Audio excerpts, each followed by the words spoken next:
what is the true definition of success? For some of us, it's cars, it's houses. And certainly that's what it was for me years ago. And then when I lost everything, I had to reevaluate. I had to contemplate, evaluate, and strategize. You are now listening to the Highlight Reel Builder for Authors, the Going North podcast. I'm your host, certified self-leadership trainer and author of the best-selling book, Stay the Course, Dom Brightman. And you're going to be getting some goodies today from the guest that's up next.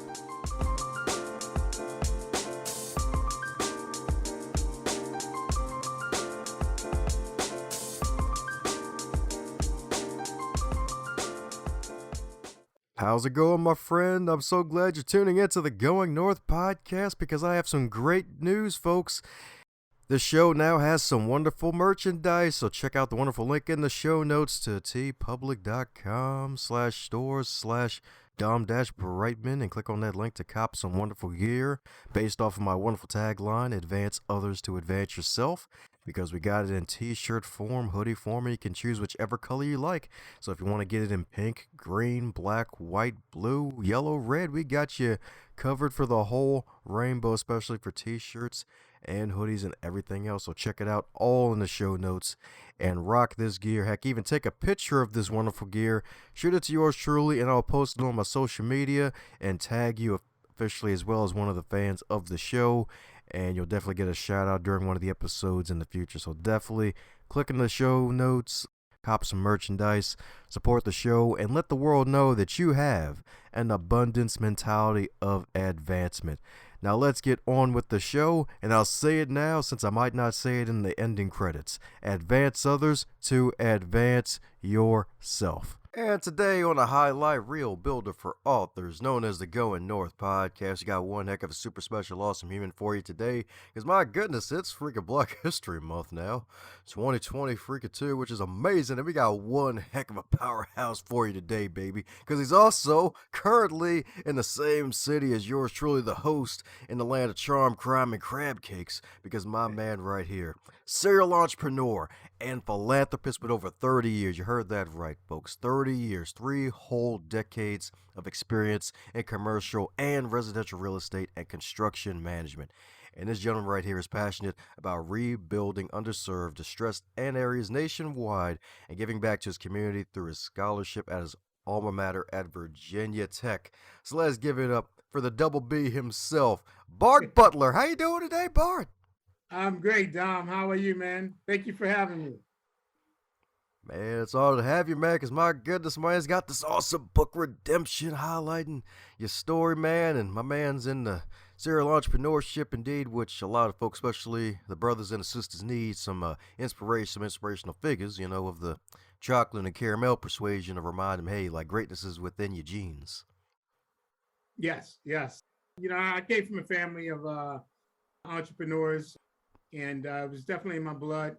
Although my mom wasn't very happy that I chose to give up working for the government, essentially. I was a defense contractor right out of college, and I took a commission job, and she basically said, "Boy, are you crazy?" And I said, I can't do this anymore." About 3 years, I said, I can't do it anymore. I said, I got to chart my own path, and I've never looked back. You know, it's been, like you mentioned, 30 years. It's been ups and downs, but it's very rewarding to be able to decide how much you want to make. If you want to make more, you work harder, you work smarter. If you want to take off, you take off. You know, being an entrepreneur has a lot of risks and rewards, but I've always been that kind of a guy, and we're still standing. So I think it was a wise decision. It was the best thing definitely for me, and we're still going today. We've got 6 family-owned businesses, all in the area of construction management, real estate, logistics, and supply. My man is freaking doing it. My goodness, 6-pack abs right there, man. That's what I'm talking about. 6-pack entrepreneurial abs, 6 different business, family owned. Yes, indeed, making mom feel bad for a bit. Did she change her mind after she realized, oh, he's got multiple businesses now? Well, she passed on about 20 years ago, but yes, she did get to benefit and see the progress and the hard work. Because she's the one that told me to go to Virginia Tech. I didn't even know who Virginia Tech was. It's funny because I went there for minority orientation weekend the summer before I started, and it was a great time. When I went back in the fall, I was in a bit of culture shock because I thought it was an HBCU. And that weekend, all I saw were Black kids. I didn't know what Virginia Tech was. I go back in the fall and I'm looking left and right and I'm going, where the hell am I? But thank God, my mom had prepared me for diversity, equity, and inclusion.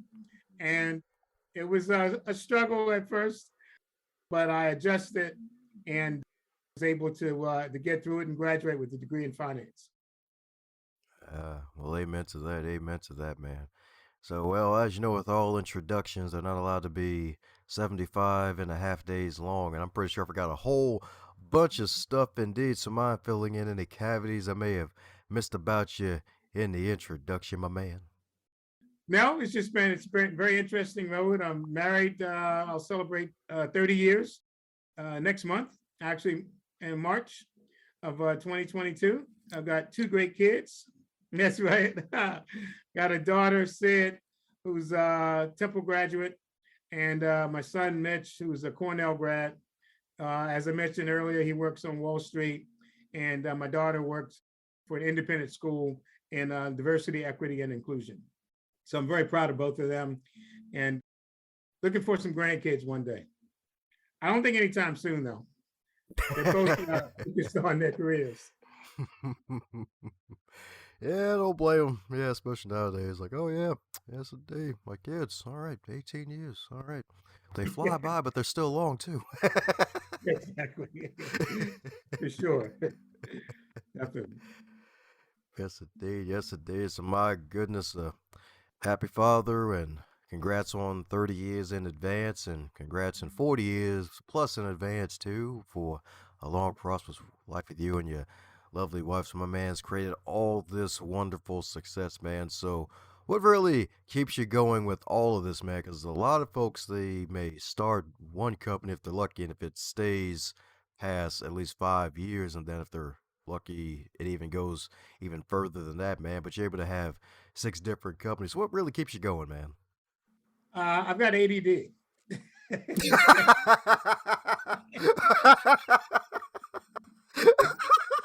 No, seriously, I don't know. I may have ADD.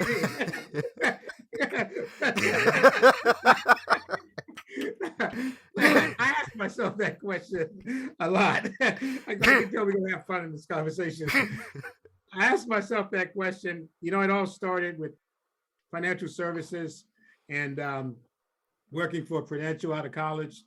My first real job, that commission job I mentioned. And then that led into mortgage banking because clients started asking me to help them get loans for purchases. And then they started asking me, well, can you help us find a house? So I signed on with Remax and then Long & Foster. Then I started fixing and flipping. And then I started building. So all along the way, I set up different companies to do that. And so today we have a construction management firm that does tenant fit ups and so forth, and mostly commercial, but we do some residential. We've done Starbucks, schools, hospitals. Then we have a real estate services marketing company called myrealestatemart.com, which we are redesigning. And essentially it's going to be a home advisor, realtor.com, insurance.com, all wrapped up into one. And it's going to be all over the country.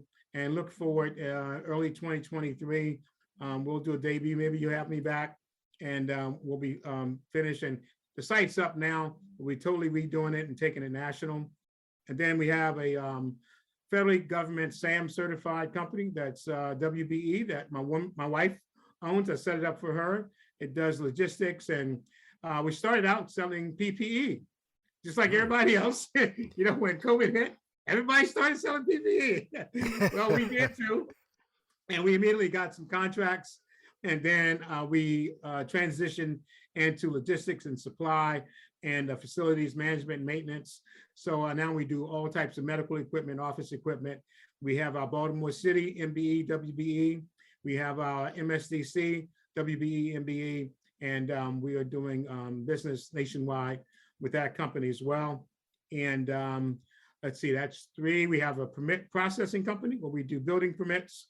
I actually learned that doing Costco's all over the US. And now we do construction and building permits all over the United States. Our holding company is called Butler Family Enterprises, that the book is published under, not published under, but kind of oversees that whole process and the media part of our family business. And hopefully I'll be like you and get my own podcast, and we can include that in there as well. And then lastly, we have Raw Salon and Spa. It's a new company, and it's basically, you've heard of Salon Suites. It's a new brand. It's called Ra, R-A, which is the god of the sun. It's going to be health and wellness as well as beauty. We're not just going to do hair and barbering. We're going to do estheticians, massage therapists, physical therapists, acupuncturists. So it'll be all inclusive and holistic and wellness. And the first one is going in Owings Mills. We just executed the lease for that. And we're going to do 4 more. And then we're looking to franchise them all over the US. So look out for that, Raw Salon and Spa Suites, coming in 2022 as well. Yes, indeed. Yes, indeed. And I guess it does make sense having ADD because you got to really have a creative mind to really do and start all of these businesses, man. Because my goodness, like these salons, construction, like all these wonderful things, man. It's like, dude, that's definitely freaking awesome, man. My man is freaking doing it. My man, like I guess that's probably one of the best things about having a creative mind and ADD is the fact that, hey, get bored with something too long, start another business. And with starting other businesses, you get to hire more people and bring more people on and help them out because, hey, that's really what you're all about. And that's what it's all about. Yeah, and the thing about all of our companies, they're all intertwined.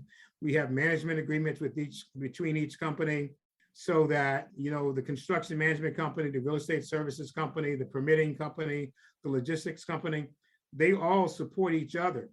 So they're vertically integrated and horizontally integrated. And we are basically connectors. So with our construction management firm, we don't self-perform anything. We contract everything out. And with our real estate services company, we connect people who are looking for real estate services with those that provide it. And then we get a RESPA compliant marketing fee. So each of our businesses are designed to be able to operate it anywhere. So we can do them virtually, although our offices are based in Columbia, Maryland, but they are really designed to be light. And I learned that after the collapse in 08, 09, because I had 5 different companies that did all these things, and they each had staff and they each had offices. And that was a bit heavy. At that time, we were very heavy on the debt side because we had 50 lots that we were building. We had homes, 3 homes around the country. And I learned a lot after that collapse because we pretty much lost everything and had to start over. We went from our main house was 8,000 square feet, over 8,000 square feet. We went from that with a limo, a 32-foot boat, 5 cars, to food stamps. And that taught me a lot. And it took me 7 years to rebuild. So it's not been easy. And it's taken a commitment to never give up. And that's one of the things I talk about in the book is perseverance. You got to have faith. You have to know your why. And my why is my kids and my family. And that's what's always kept me going. And one thing that my wife and I decided when we lost everything and had to start over in 09, the kids would stay in private school because we knew that education was the key. And both our kids graduated from 12 years of private school. And that's why they're doing so well today and went on. Both my kids graduated at the top of their classes at their respective universities. And it took a lot of sacrifice. I mean, at some points I worked 3 jobs and still started my businesses and ran them. And then right around 2016, things started to turn around in that 7 years. And, I talk about that in the book as well. That's a very biblical time frame, because in the Bible, they talk about, Jews being in the desert and for 7 years and so forth. That period is very biblical. And so it's ironic that that was our time in the desert from 09 to 16, and things have just been flourishing since. And, giving back is part of our business plan. It wasn't an option. And that's why the scholarship is there. I'm on 2 boards at Virginia Tech, and so I give back that way as well. One board for entrepreneurs, which is top 50 in the US, Apex Center for Entrepreneurs, and then the Pamplin School of Business. So these things are very important to us. And I want to, my scholarship, by the way, is for Black men from DC and Baltimore who want to go to Virginia Tech. That's the only requirement. Oh, well, all righty.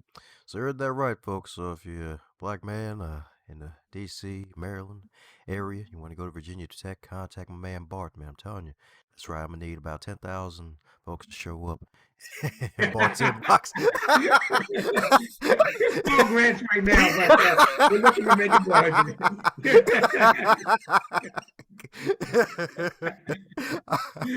Not quite yet.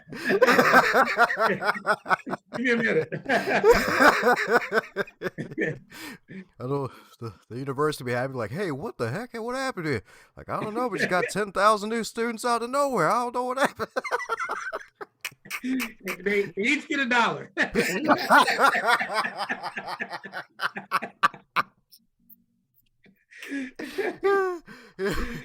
Yeah. He's like, yeah, man. Had that 7 years of struggle, then I had that 7 years of plenty, and then the scholarship I gave back, and man, I gave back. I had 7 years of struggle again. Yeah. Now I don't think the wife wants to go through that again.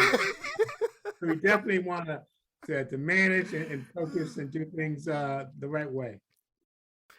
Oh man, definitely right about that, man. I'm glad you came out of that recession, if not depression. Really, it really was a depression. It just didn't get it just didn't get advertised as such, and really get to that place where you are now. We're able to give back, so that's really good. So, any other setbacks that you want to share that you had to overcome to help folks, listeners? Because a lot of folks would be like, yeah, we get success stories, they're all great, but sometimes we want to hear the setbacks too. Because I'm not mistaken, I think there was a tough time where it was 18 months you had to be. Yes.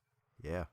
18 months of, I was sentenced to 18 months. This was in 1998.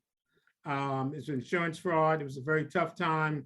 I made some bad decisions with some of my financial services clients. And when it all came to head, it was almost like a relief, because it was something that, I took full responsibility for, pled guilty, got sentenced to 18 months in Prince George's County, and ended up getting out after 4 months on reconsideration. And it was quite an experience. I go into detail about it in the book, and I encourage folks to definitely read that, because it's definitely a story about perseverance and overcoming and faith. And I'll tell you a couple of quick stories. So, for example, my wife and I, every day you get 30 minutes of phone call. The first 15 minutes were about business, because at that time we had a couple of companies, mortgage company and real estate business. So my wife, I would give her instructions for 15 minutes of what to do, how to handle this closing, how to go get that check, what bills to pay. And then we had 15 minutes of how you hanging in there, honey? How are the kids? Because my kids were very young then. And that got us through it. It was a very unique experience. My mom was sick, dying with cancer. And that was very tough for me, because I couldn't be there with her. They let me go visit her in the hospital. And they told me that it had never been done before. They gave me a day pass. And when she passed, they said, you know what? We petitioned to go to the funeral. And they said they don't normally do that. But for some reason, for me, they did it. And I wasn't anybody special. They let me go on a Friday. No monitor, no escort. Family picked me up, and they said, we'll see you Sunday night. And it never has happened ever. I went to the funeral, spent time with my wife, came back Sunday night. It even got to the point where I was able to give advice and counsel, because during that time we were in a mortgage crisis in '98, and some of the guards were going through foreclosure, and I was kind of a mortgage expert at the time. And after hours, when everybody was on lockdown, they would call me to come down and talk to them. On two occasions where I came down and counseled guards on how to deal with their foreclosure, how to deal with the banks, and to help them get through that. And so there were so many takeaways from that 4 months that, that's part of my story. And I definitely wanted to focus on that and highlight it in the book. When Fox 45 interviewed me, their lead-in was former ex-offender turns entrepreneur. I was an entrepreneur first, and then was an ex-offender, and then, came back to it. But, I wasn't embarrassed about focusing on that. And I'm on TV, but, it's something that we all, if you can share in your successes, then you should be able to be exposed to your mistakes. We all have to embrace that, because in those mistakes, those times when we're vulnerable, we can give lessons to others and help them through the same thing. And that's really what the book is all about. That's why it's called Redemption, Grace Extended, and the Real Price of Success, because I feel like through my life, I just turned 60. No, I don't look it, but I've been extended a lot of grace. By the grace of God, I should not even be here today. Growing up in the streets of DC, I talk about that during the Rayful Edmond era, and how, the family's business was crime, pretty much. And I was the youngest of 8, 5 boys, 3 girls. I'm the only boy to live past the age of 30, which was very tough, growing up. And when I got to college, I was numb to death, so to speak, because I'd been to so many funerals. And that's a story that folks in Baltimore can understand. And so these are things that we have to be able to share, embrace it, and learn from it. And don't be afraid to be vulnerable. And that's why I said, this book is my testimony. I wanted to be helpful for others so they can learn from it and know that despite your mistakes, if you have faith in God, you persevere, you can overcome them, and you keep trying. You just keep going. You never give up. One of my best speeches is the former coach of NC State, Jimmy Valvano, when he was died of cancer on the ESPYs. He gave an impassioned speech, and he said, whatever you do, never, ever give up. And that's kind of how I've tried to live my life. We're all imperfect beings. We all make mistakes. But the goal is to just try to be a little bit better every day and be a better person, better father, better husband, better businessman, better person in the community. And hopefully one day, we'll get there. Well, amen to that, man. Like, as you were telling the story of how you're sentenced to 18 months and only served 4, and how you were helping out some of the guards there with the mortgage issues, it kind of reminded me of the classic Bible story about how Joseph, when he was in the prison and he was interpreting dreams, it's like, hey, interpreting financial dreams here. And it's like, oh, well, we got to let this man out of here now. Well, there you go. Exactly. So even in tough times like that, good things can happen. And again, it's all biblical. Yes, sir, indeed. Yes, sir, indeed, man. Definitely powerful story. Folks need to pick up 3, 5, 17 copies each of this fabulous book, Redemption, indeed, because there's some powerful stuff in this wonderful book. So, and speaking of book, what will probably be the 3 major lessons you've gained from writing and publishing this book now that it's been out for a few months, if not almost a year now, if I'm not mistaken now, right? Yeah, it's been out for about 6 months. We did a soft publishing in April, I believe, came out on Kindle, and then print came out in June. One of the strategies that I developed in the book is contemplate where you are today, evaluate what it's going to take you to get to where you want to be, and then to strategize and stick to that plan. So you got to start from knowing and assessing where you are. And that's where the contemplation part comes in, because you really have to think about it. And then the evaluation part is, well, what got me here? what mistakes have I made? What can I do to get better?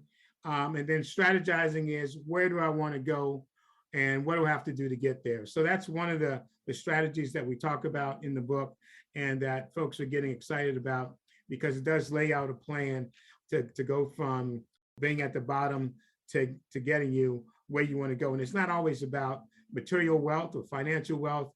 And in many cases, it's just about what's in your heart, what it takes for you to determine what is success. And that's one of the other things that we talk about in the book. How do you define the success? And that's something that I want to help folks get through. So we do spend some time talking about what is the true definition of success. And I talk about how it's different for each and every one of us. For some of us, it's cars, it's houses. And certainly that's what it was for me years ago. And then when I lost everything, I had to reevaluate. I had to contemplate, evaluate, and strategize. And that's what got me out of that during that 7-year period and got me back to really defining what it is that I want out of life, what is truly successful for me.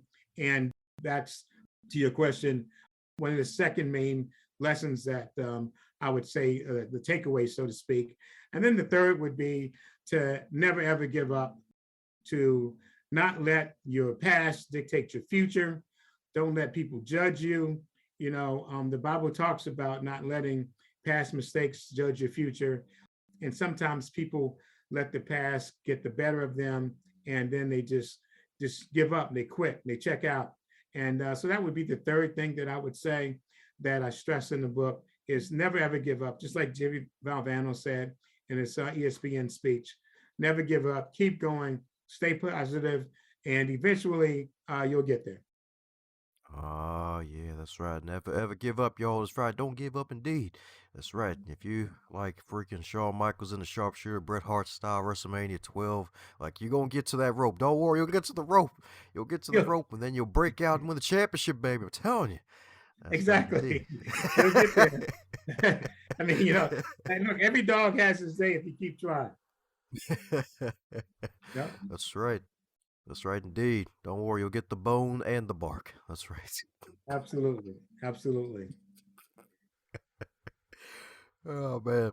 So By the since you've way, I, been on. I want to mention that since the book came out, we have made international bestseller in 4 countries.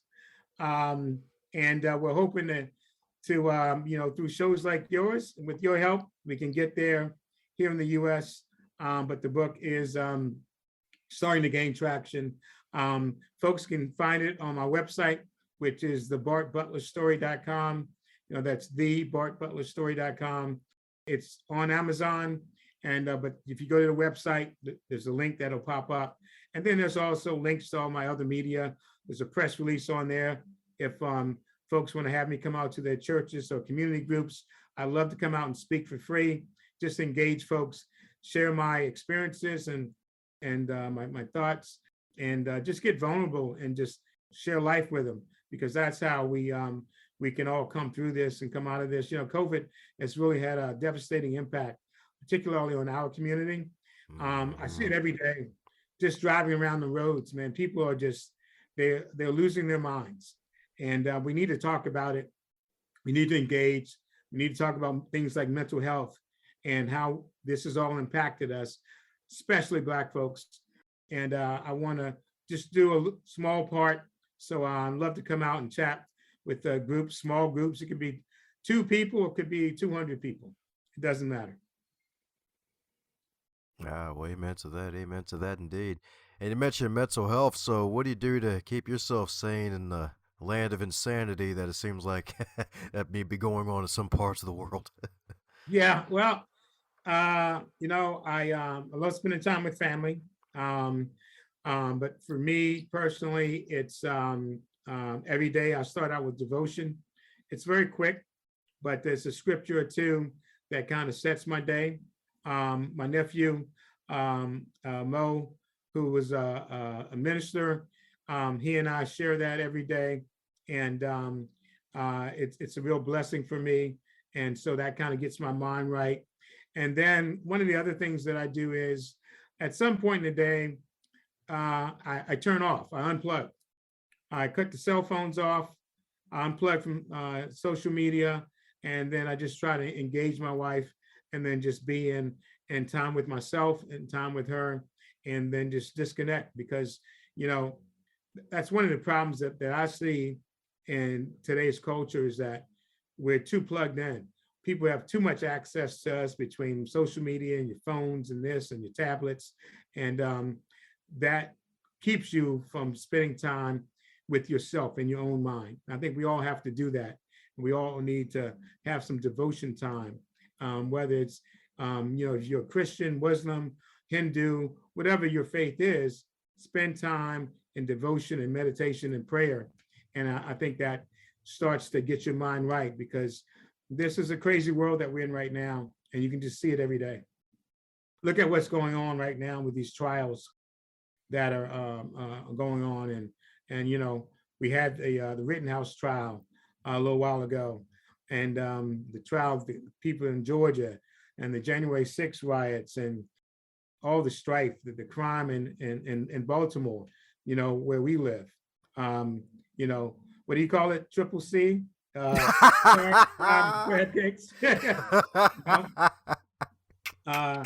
It's just crazy times right now.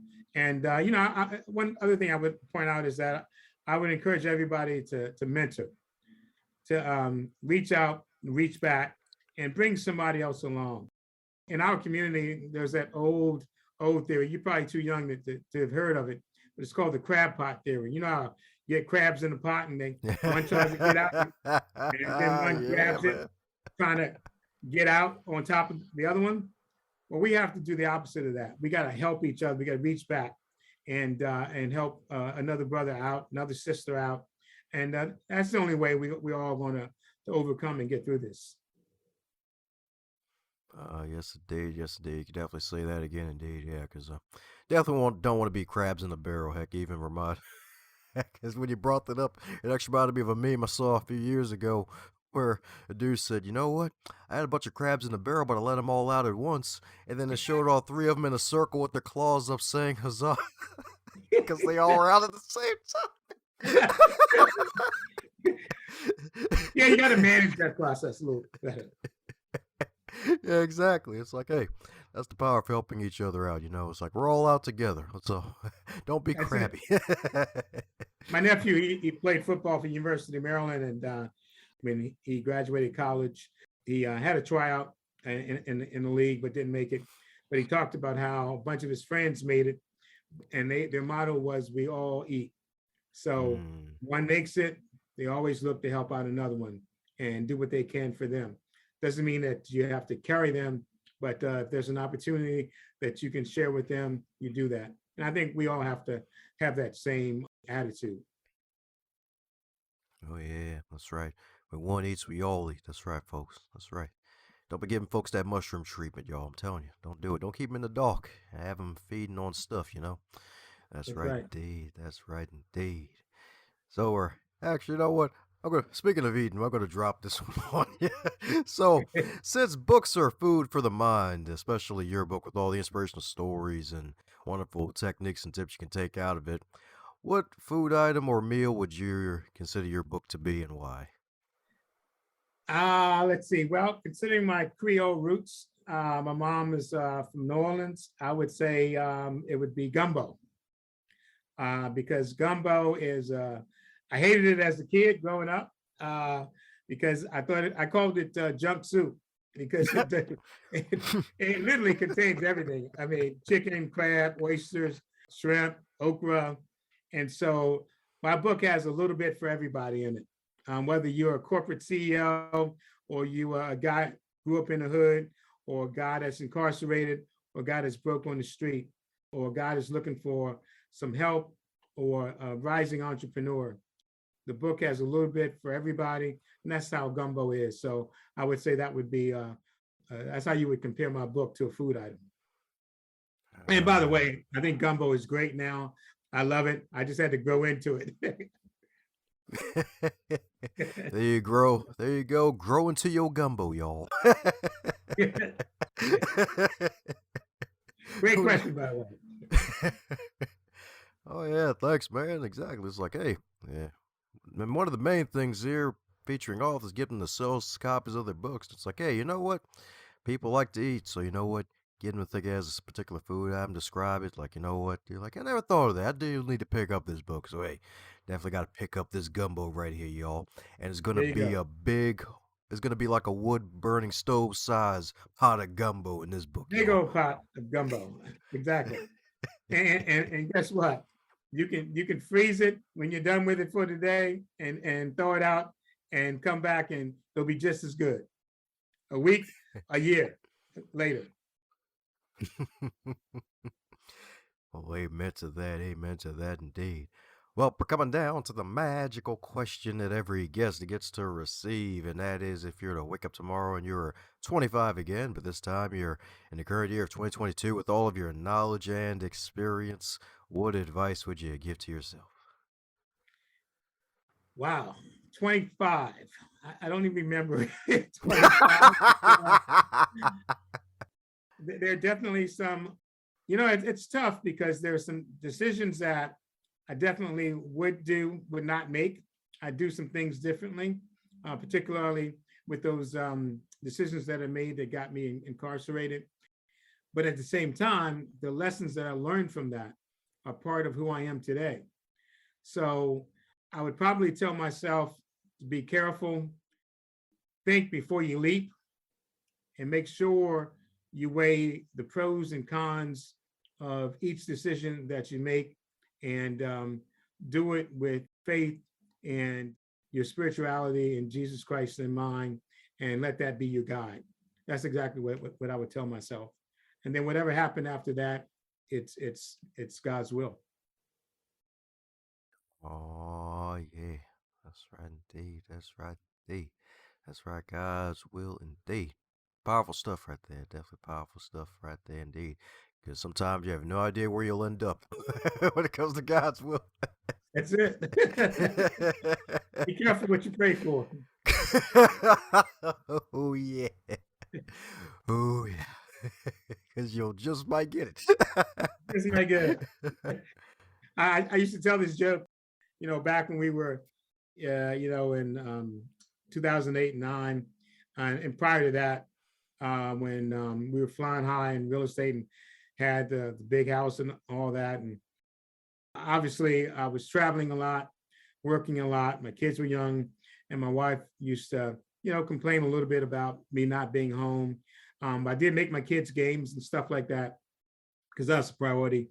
But she used to pray that she wanted to get her husband back. And when the market collapsed, I joked with her. I said, "See, you got what you wanted. Now you got me back."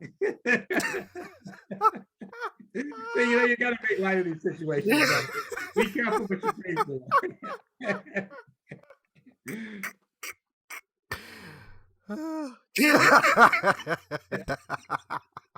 You like that one? I bet you Oh, will. yeah. You got to have me back, Dom. I gotta Oh, yeah, you're definitely welcome back on this show. Definitely. You're always welcome back. Thank you. Look forward to it. Oh, that was freaking gold right there. It's like, up. It's like, you know what? I'm not going to ask for that one again. Exactly. Yes. You know what? You could have said it better. I'm sure if you were here, you'd say exactly the same thing. I think I'll be paying for that again. It's like, I need more time with my husband. Here's a recession. Hey, wait a second. that wasn't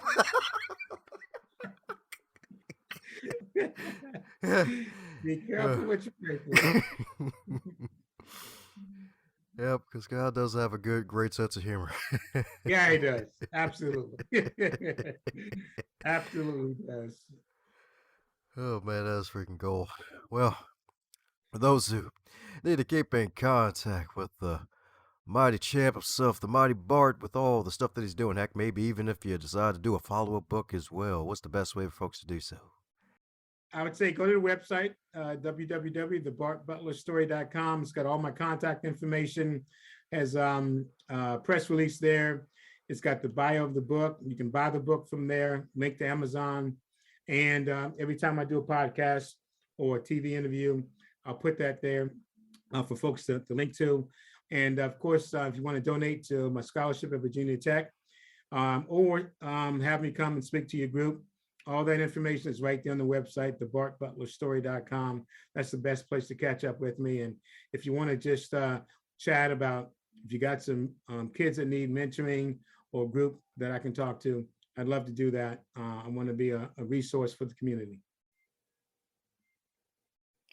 Well, amen to that. Amen to that. Well, there you have it, folks. Go ahead over to the BartButlerStory.com. Indeed, we'll have put the link to that in the show notes and buy some copies of this wonderful book, Redemption Indeed, because my man's Thank been you. bought with a price. Indeed, Christians, y'all been bought with a price. Indeed. And heck, buy this book with a wonderful price indeed and gift it to somebody you know, gift it to a penguin, a cat, a dog, heck, even gift it to a camel. Like let this camel know it's been redeemed. He put a whole stack of redemption There copies you of the go. book on its hump, y'all. I'm telling Exactly. And help a kid get $1.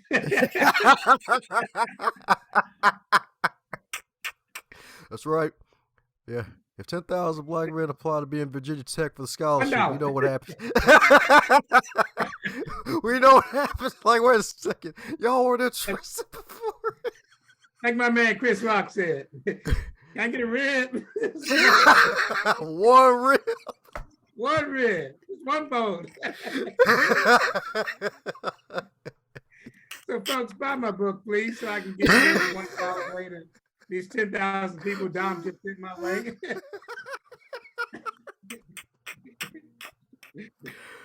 Oh, man. So any parting words before we close up shop?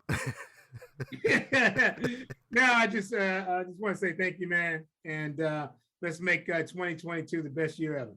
How's it going, my friend? I'm glad you made it to the end. That shows that you really enjoyed what you heard and you are an uncommon finisher. Thanks for giving this show a listen. If you really want to help out the show, be sure to subscribe, leave a review, and share this with someone that you care about or someone that needs to hear this message because we want to spread this podcast around like butter on bread if that's your type of thing. And if it's not your type of thing, still spread it around anyway because good stuff needs to be shared with good people like yourself.